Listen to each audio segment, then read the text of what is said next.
이 시간 함께 나누실 하나님의 말씀은 누가복음 10장 30절에서 37절까지의 말씀입니다.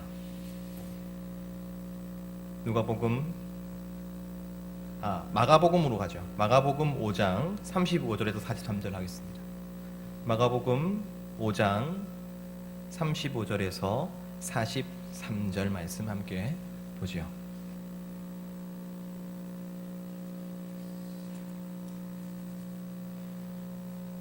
마가복음 5장 35절에서 43절까지의 말씀 함께 교독하시겠습니다. 제가 먼저 읽습니다. 아직 예수께서 말씀하실 때에 회당장의 집에서 사람들이 와서 회당장에게 이르되 당신의 딸이 죽었나이다. 어찌하여 선생을 더 괴롭게 하나이까?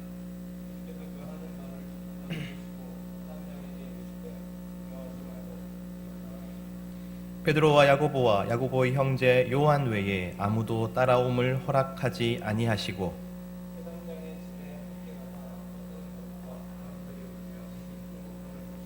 들어가서 그들에게 이르시되 너희가 어찌하여 떠들며 우느냐? 이 아이가 죽은 것이 아니라 잔다 하시니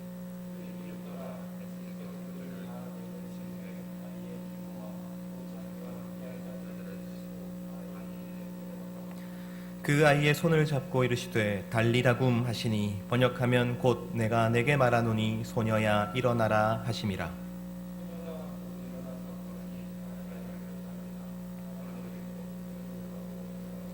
함께 읽겠습니다. 예수께서 이 일을 아무도 알지 못하게 하라고 그들을 많이 경계하시고 이에 소녀에게 먹을 것을 주라 하시는지라. 아멘. 코로나 시리즈 6번째 시간입니다. 요즘 이 사태가 우리 생각보다 더 오래 지속될 수도 있겠구나 하는 생각이 듭니다. 처음에는 3월 한 달이면 어느 정도 마무리가 되겠지라고 생각했었는데 벌써 4월이 되었습니다. 어쩌면 훨씬 더 긴 호흡으로 이 코로나 사태를 바라보아야 하는 것이 아닌가 생각합니다.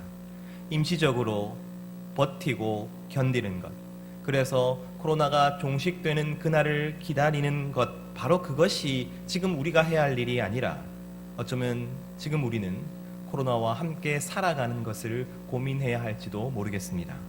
슬픈 일이 아닐 수 없죠. 하지만 문제는 이 코로나 사태가 전례가 없다는 데 있습니다. 이 코로나는 한국 사회와 그리고 사람들의 생각을 완전히 바꾸어 놓을 것입니다. 그 가운데 한국 교회는 어떻게 지속되어야 하고 성도는 어떻게 살아야 할까요? 코로나 자체는 특별할 것이 없습니다. 오히려 이 전염병 사태가 일어났을 때 많은 사람들은 어떠한 일이 지금 우리나라와 그리고 이 세계에 일어날 것인지를 알고 있었습니다. 저도 마찬가지였습니다. 코로나 사태가 일어났을 때 어떻게 확산이 되고 어떻게 진행이 될지 저는 알고 있었습니다. 제가 신통력이 있어서가 아니라 역사가 말해주고 있었기 때문이죠. 코로나는 첫 번째 세계적 대유행하는 전염병이 아닙니다. 역사는 코로나보다 훨씬 더 강력하고 치명적이었던 전염병이 많았음을 우리에게 보여주는 것이죠. 그리고 그 전염병들 앞에서 인류가 취했던 행동은 놀랍게도 비슷했습니다. 서기 165년 로마에서는 천연두가 유행하였죠. 로마 한 도시에서만 하루에 5,000명이 죽었습니다. 15년 동안 500만 명이 죽었죠. 그야말로 세계적인 재앙이었습니다. 14세기 유럽에는 흑사병이 돌았죠. 지금으로부터 약 500년 전에 유럽에서는 2,500만 명이 죽었습니다. 이는 유럽 인구의 4분의 1이었죠. 너무 먼 이야기를 하고 있는 것 같습니까? 1918년 전 세계에 스페인 독감이 돌았습니다. 인플루엔자 A 바이러스였습니다. 전 세계에 퍼졌으나 주로 스페인에서 보도가 되었죠. 그래서 우리가 스페인 독감이라고 부릅니다. 전 세계 인구의 절반인 10억 명이 감염되었습니다. 그 중에 작게는 2천만 명에서 많게는 1억 명이 죽었습니다. 여러분, 1억 명이 죽었습니다. 1957년에 100만 명 이상의 목숨을 앗아간 아시아 독감, 1968년에 홍콩 독감으로 70만 명이 죽었습니다. 여러분, 이것들이 역사 가운데 있었던 전염병들입니다. 코로나가 아주 특별한 재난이 아니라 그저 계속해서 반복되었던 재난인 것이죠. 이렇게 주기적으로 전염병이 인류를 덮칠 때에 그때마다 사람들은 놀라울 정도로 똑같은 반응을 보였습니다. 그래서 많은 사람들은 코로나 때문에 어떤 일이 일어날지를 미리 알 수 있는 것이죠. 2000년 전에도 그리고 지금도 본질적으로 전염병 앞에서 인류의 대응은 동일합니다. 그 첫 번째가 무엇입니까? 바로 도시를 봉쇄시키는 것이죠. 2000년, 3000년 전에도 여러분 똑같이 했습니다. 아직 감염자가 생기지 않았다면 도시의 문을 걸어 잠그고 아무도 들어오지 못하게 하는 것이지요. 혹시 감염자가 생기면 그를 쫓아내어서 그들끼리 지내게 하는 것이죠. 사실상 죽음에 방치한 것입니다. 때로는 도시 봉쇄가 성공할 때가 있었습니다. 그 옛날에는 인구 밀도가 현저히 낮았고 교통이 불편했기 때문이죠.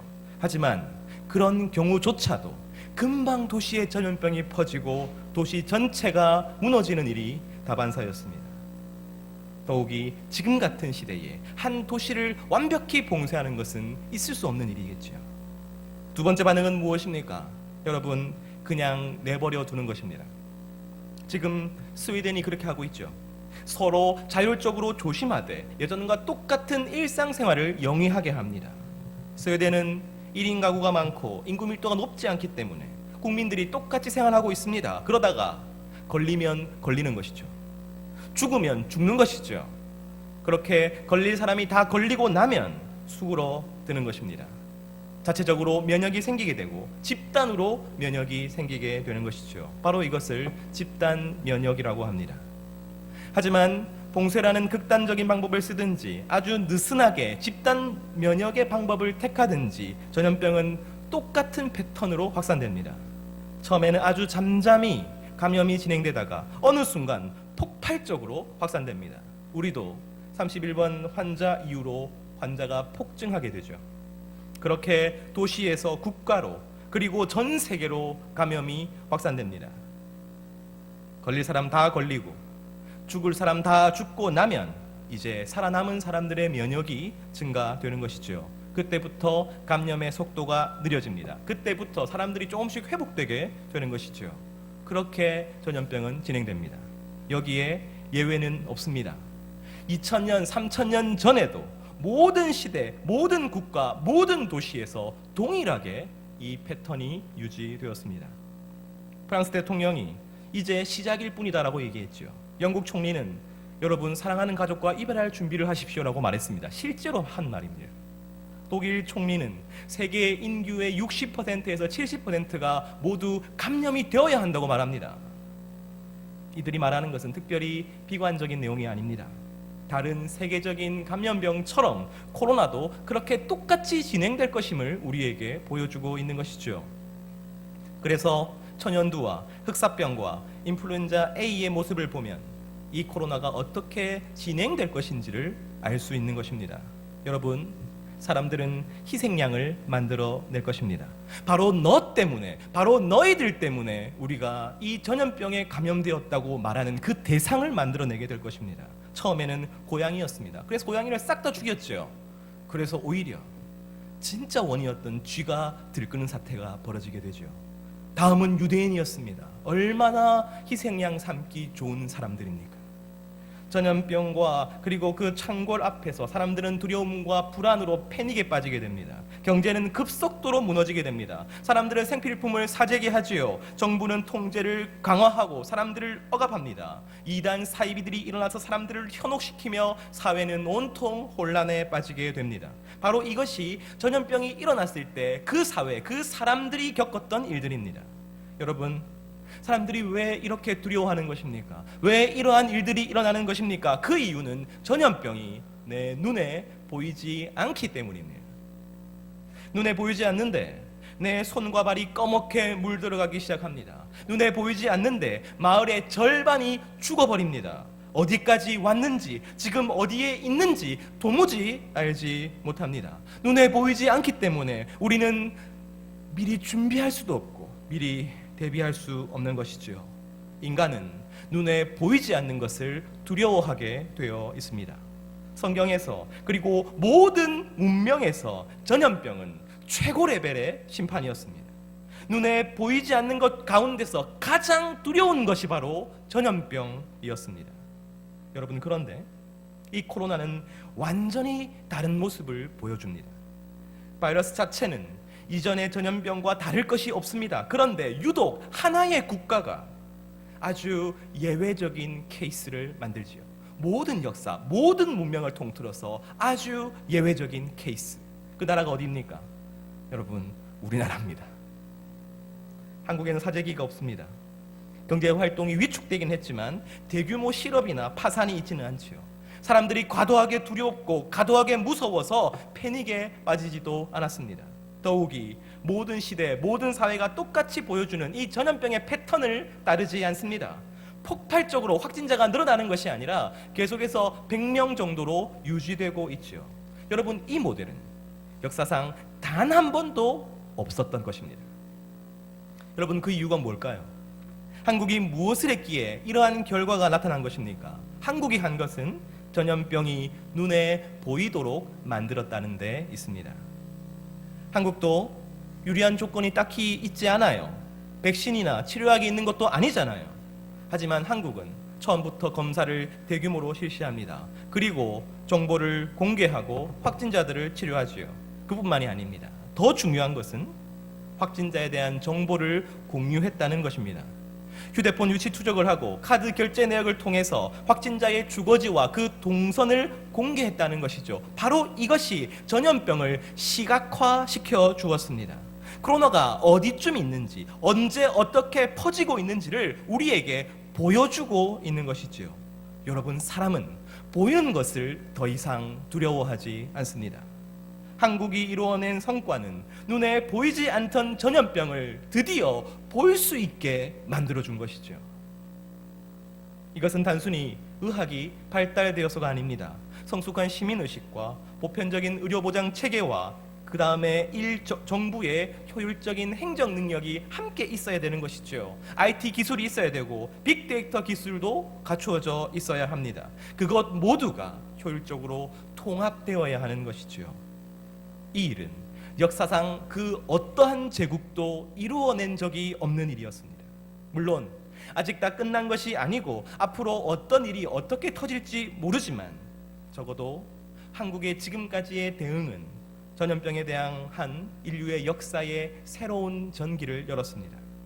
어쩌면 한국 민족이 세계 역사에 기여한 것이 무엇인가라고 물었을 때 전염병을 대응하는 새로운 방식을 만들어내었습니다. 그렇게 대답할 날이 올지도 모르겠습니다. 여러분, 이것은 정말로 대단한 일이 맞습니다. 여러분, 그러나 저는 이것이 동시에 교회의 가장 큰 위기라고 생각합니다. 이 대단한 성과 때문에 한국 교회는 그 전에 한 번도 경험해보지 않은 고난의 순간을 겪어야 할지도 모릅니다. 전염병의 시대에는 예외 없이 종교가 부흥했습니다. 특히 서구 사회가 그랬죠. 천연두 앞에서, 흑사병 앞에서 사람들은 신을 찾았습니다.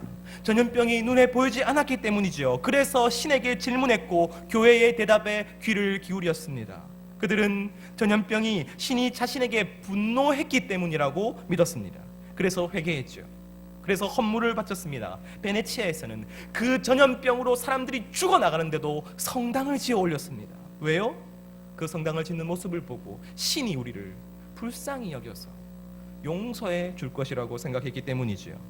그러나 오늘날 한국은 드디어 전염병을 보이게 만들었습니다. 눈에 보이지 않는 것 중에서 최고로 두려운 것, 최고 레벨인 전염병을 눈에 보이도록 만들어내었습니다.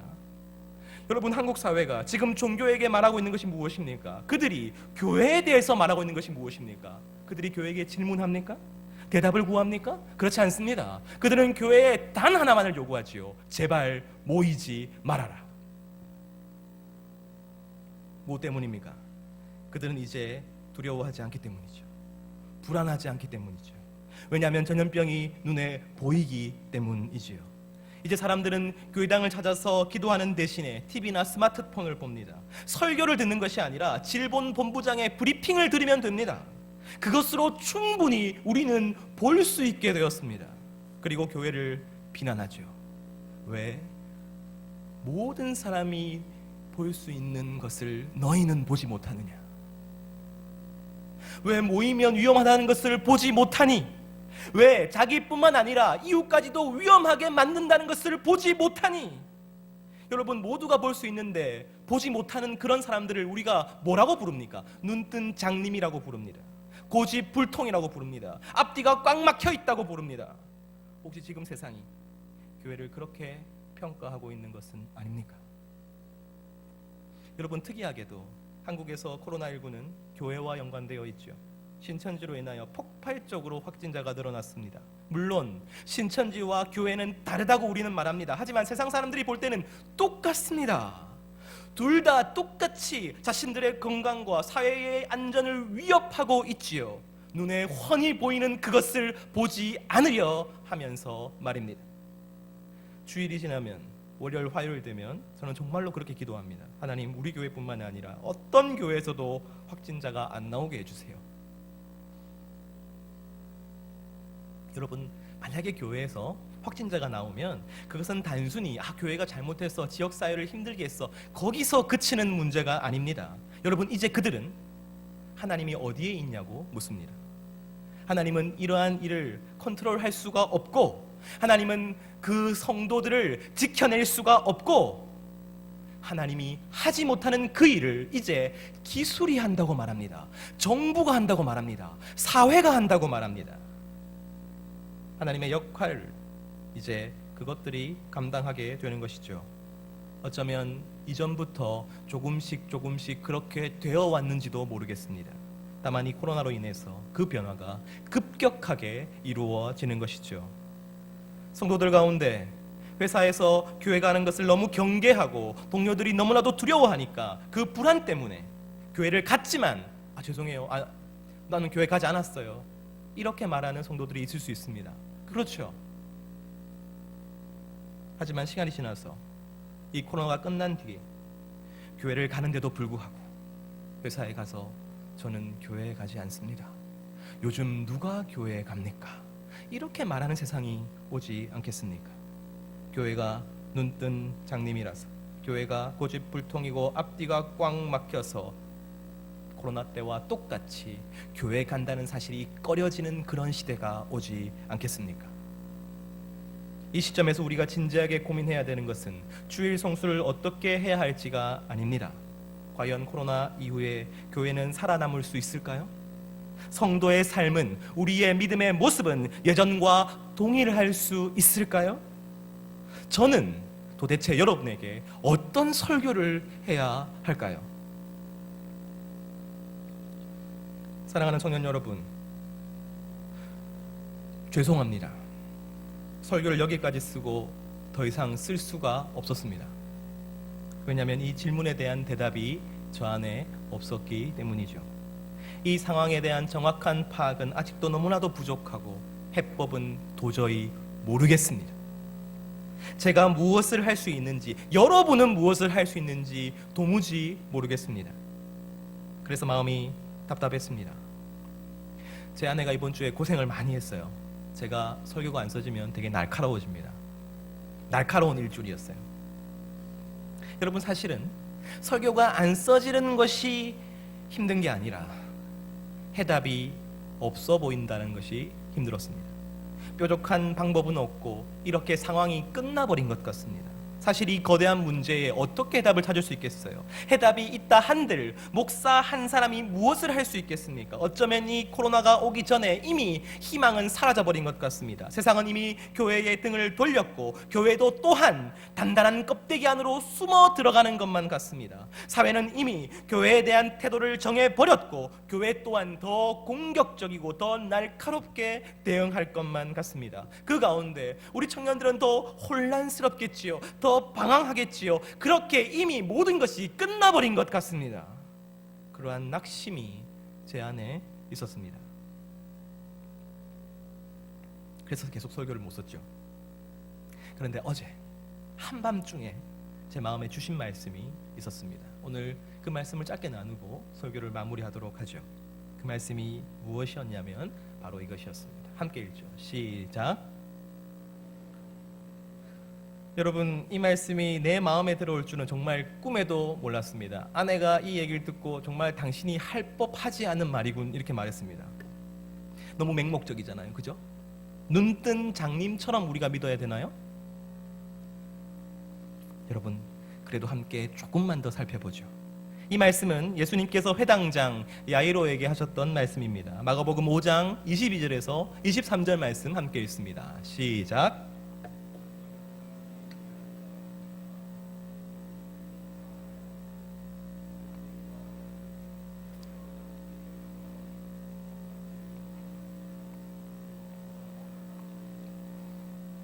예수님 앞으로 야이로라는 회당장이 나왔습니다. 자신의 어린 딸이 병에 걸려 죽게 되었던 것이죠. 그래서 그 딸을 고쳐달라고 간구했습니다. 예수님은 흔쾌히 승낙하시고 야이로와 함께 그의 집으로 가십니다. 그런데 여기서 문제가 생기죠. 어떤 여인이 예수님께 손을 댔다고 합니다. 예수님은 굳이 그 여인을 찾겠다고 기다리십니다. 알고 보니 그 여인은 혈류증 걸린 여인이었죠. 다 좋습니다. 여인이 낫는 것도 좋고 회복되는 것도 좋은데 중요한 것은 지금 한시가 바쁘지 않습니까? 그런데 예수님은 서두르시지 않습니다. 그 여인과 함께 시간을 보내십니다. 그리고 어떤 사람들이 오지요. 그리고 그토록 두려워하던 소식을 전해 주었습니다. 마가복음 5장 35절 말씀 함께 읽습니다. 시작.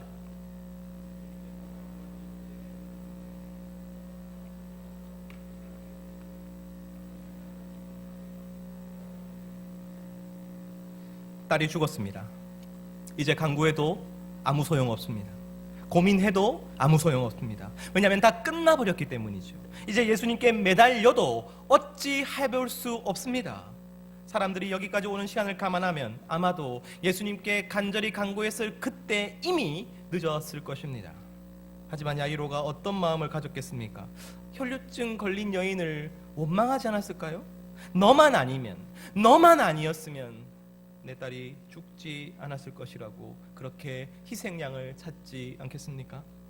사람들은 그 순간 모두 다 예수님을 떠나갔습니다. 왜냐하면 아이가 죽은 것이 눈에 보였기 때문이지요. 더 이상 예수님이 하실 일이 없음을 눈에 보일 수 있었기 때문이지요. 이제 다 끝났음이 눈에 보였기 때문입니다. 야이로 또한 마찬가지죠. 낙심하고 포기할 차례였습니다. 그런데 예수님께서 그에게 무엇이라고 말씀하십니까? 마가복음 5장 36절 말씀 함께 읽습니다. 시작.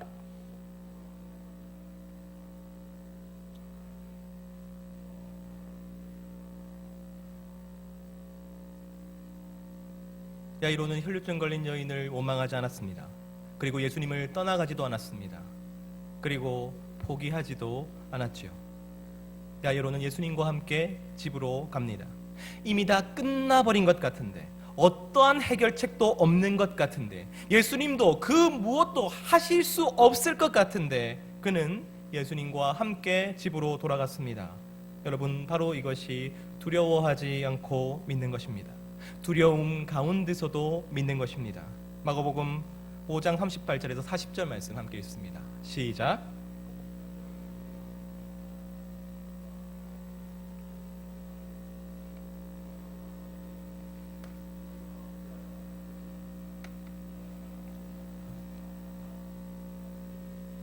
그들이 비웃더라. 예수께서 야이로의 딸이 잔다고 말씀하시자 사람들은 비웃습니다. 왜 이 아이가 죽은 것이 보이지 않는단 말입니까? 두 눈이 멀었단 말입니까? 아니면 일부러 거짓을 말해서 어리숙한 사람들을 속이려 한단 말입니까? 여러분, 야이로가 그 옆에서 이 말에 가장 많은 영향을 받지 않았을까요? 오늘 본문에 나와 있지 않지만 어쩌면 야이로에게 예수님께서 다시 한 번 더 이렇게 말씀하셨을 것 같습니다. 두려워하지 말고 믿기만 하라. 야이로는 사람들의 조롱에 흔들리지 않았습니다. 그 비웃음에 동참하지도 않았습니다. 그는 두려움 가운데 두려워하지 않고 예수님을 믿습니다. 그리고 예수님은 그의 딸을 살려내시죠. 마가복음 5장 41절에서 42절 말씀 함께 읽습니다. 시작.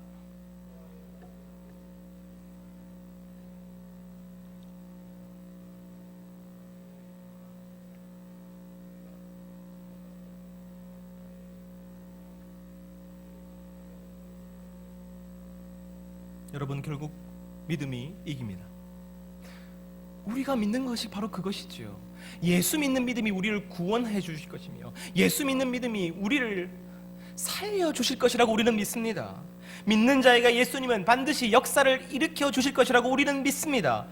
그렇다면 오늘 이 아이가 살아난 이유가 무엇입니까? 바로 야이로가 믿었기 때문이지요. 그러므로 지금 제게 필요한 것은 바로 믿음입니다. 바로 여러분들에게 필요한 것도 믿음입니다. 코로나 가운데 필요한 것이 믿음이며 코로나 이후에도 필요한 것은 믿음입니다. 하지만 예수님께서 두려워하지 말고 믿기만 하라 하셨을 때 그 믿음은 그저 덮어놓고 믿는 그것을 뜻하는 것이 아닙니다. 덮어놓고 아멘하고 덮어놓고 할렐루야 하는 그런 믿음을 말씀하시는 것이 아닙니다. 두려워하지 말고 믿으라는 그 말에는 믿음의 이유가 숨어 있습니다. 야이로가 믿었던 이유가 무엇입니까? 다 끝난 것 같은데, 소망이 없는 것 같은데, 예수님도 어떻게 해볼 수 없을 것 같은데, 그럼에도 믿었던 이유가 무엇입니까? 그것은 그가 딸을 사랑했기 때문입니다. 그의 믿음은 사랑 때문이었습니다. 딸을 너무 사랑했기에 그는 예수님을 포기할 수 없었습니다. 딸을 너무 사랑했기에 예수님의 그 말씀을 붙잡을 수밖에 없었습니다. 자신에 대한, 딸에 대한 그 사랑 때문에 두렵지만 그럼에도 불구하고 두려움을 깨치고 믿을 수 있었던 것입니다. 제가 왜 이렇게 장담하시는지 아십니까? 우리의 사랑이 많으신 예수님께서는 참으로 무력한 한 아버지를 보시고 그의 딸을 살려내십니다. 그런데 예수님께서 그 어린 아이에게 무엇이라고 말씀하십니까? 여러분, 달리다굼. 이 말은 평범한 유대인 아버지가 사랑하는 딸을 깨울 때 하는 말이었습니다. 얘야, 이제 일어나라. 여러분, 바로 이 말은 야이로가 그 딸에게 매일 아침에 해주었던 말이었던 것이지요. 예수님은 바로 그 야이로의 방식으로 죽은 딸을 살려내시는 것이지요. 딸을 사랑하기 때문에 두려움 가운데서도 믿음을 잃지 않았던 아버지의 언어를 통해서 얘야, 이제 일어나거라. 아무것도 할 수 없는 무력함 가운데서도, 아무것도 할 수 없는 상황 속에서도 그럼에도 불구하고 사랑하기 때문에 믿었던 야이로에게 주님은 답을 주셨습니다. 달리다굼. 그의 언어로, 그의 생각으로, 그의 삶으로 주님은 대답해 주셨습니다. 그렇다면 오늘 두려워 말고 믿기만 하라는 이 말씀이 의미하는 것은 무엇입니까? 너는 과연 누구를 사랑하는지를 묻고 계시는 것이죠. 오늘 제게 해답이 없다고 말씀드렸습니다. 교회가 어떻게 해야 할지 저는 잘 모르겠습니다. 우리 청년 공동체가 어떻게 해야 할지 저는 잘 알 수 없습니다. 제게는 대안도 없고 경험도 없고 지혜도 없습니다. 하지만 저는 두려워하지 않고 믿을 것입니다. 포기하지 않고 고민할 것입니다. 보고 듣고 기도하며 낙심치 않을 것입니다. 왜냐하면 바로 그 믿음은 사랑에서 비롯되기 때문입니다. 바로 그것이야말로 교회에 대한 나의 사랑이며 청년 공동체에 대한 나의 사랑이기 때문입니다. 사랑하는 자는 믿음을 포기할 수 없습니다. 사랑하는 자는 고민을 중단할 수 없습니다. 교회에 위기가 닥친다면 그 위기는 우리의 믿음이 얼마나 굳건한지를 시험하는 것이 아니라 교회에 대한 우리의 사랑이 얼마나 깊은지를 시험하는 것이죠. 예수를 얼마나 사랑하는지, 이웃을 얼마나 사랑하는지를 시험하는 순간이 될 것입니다. 오직 사랑하는 자만이 두려워하지 않고 믿을 수 있는 것이죠. 그리고 그 사랑으로 믿는 자에게 예수님은 반드시 응답하여 주시는 것입니다. 은혜가 무엇입니까? 그 고민을 헛되이 쓰지 않으시는 것이죠. 그 삶을 헛되이 쓰지 않으시는 것이죠. 달리다굼. 저는 바로 이것이 야이로의 말이었다고 믿습니다. 청년 여러분, 함께 고민하기를 원합니다. 이 코로나의 시기를 어떻게 살아가야 할지를 고민합시다. 우리가 살아가는 그 삶 가운데 교회와 그리고 공동체가 어떠한 모습이어야 하는지를 함께 고민합시다. 코로나 이후에 성도와 그리고 교회가 어떻게 존재해야 하는지를 함께 고민합시다. 두려워하지 맙시다. 낙심하지 맙시다. 포기하지도 맙시다. 왜냐하면 우리에게는 사랑하는 이들이 있기 때문입니다. 사랑하는 예수님과 사랑하는 교회와 사랑하는 이웃이 있기 때문입니다. 우리의 믿음이 그들을 지키는 것이 아니라 그들에 대한 사랑이 우리의 믿음을 지키는 것입니다. 우리가 함께 모여 함께 예배드리는 이유는 우리가 서로 사랑하지 않으면 우리의 믿음조차 쓸모없기 때문입니다. 오늘 이 시간 부끄러운 고백을 했습니다. 잘 모르겠습니다. 그러나 이 고민을 그치지 않겠습니다. 저는 여러분들에게 똑같이 말씀드리고 싶습니다. 여러분의 삶의 자리에서 고민을 그치지 마십시오. 생각을 그치지 마십시오. 숙고함을 놓치지 마십시오. 그리고 그것을 함께 나누십시오.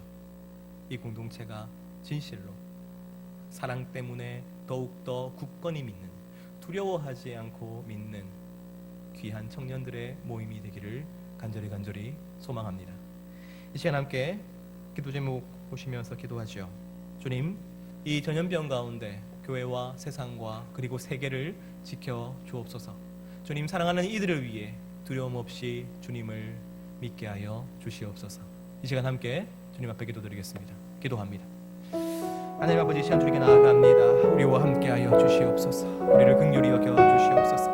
하나님 아버지, 이 시간 너무나도 부족하고 너무나도 아무것도 없는 저 자신을 바라봅니다. 하나님 아버지, 대안을 마련하고 싶습니다. 지혜를 나누고 싶습니다. 그러나 그것이 내 안에 없음을 바라봅니다. 하나님 아버지, 나의 부족함을 용서하여 주시옵소서. 주님, 그러나 이 코로나 앞에서 급격하게 변하는 이 사회 앞에서 교회는 점점 더 궁지에 몰릴 것 같고, 주님, 교회가 할 수 있는 것이 없어질 것 같으며, 교회는 개토화되어서 그저 그렇게 자기들끼리만 지내게 될 것 같습니다. 그 가운데 우리 청년들은 고민하고 걱정하고 주님, 방황하게 될 것 같습니다. 하나님 아버지, 이 걱정이 주님 괜한 걱정이 되게 하여 주시옵소서. 주님, 그러나 만약에 이것이 사실이라면 주님, 이 시간 내가 고민하기 원합니다.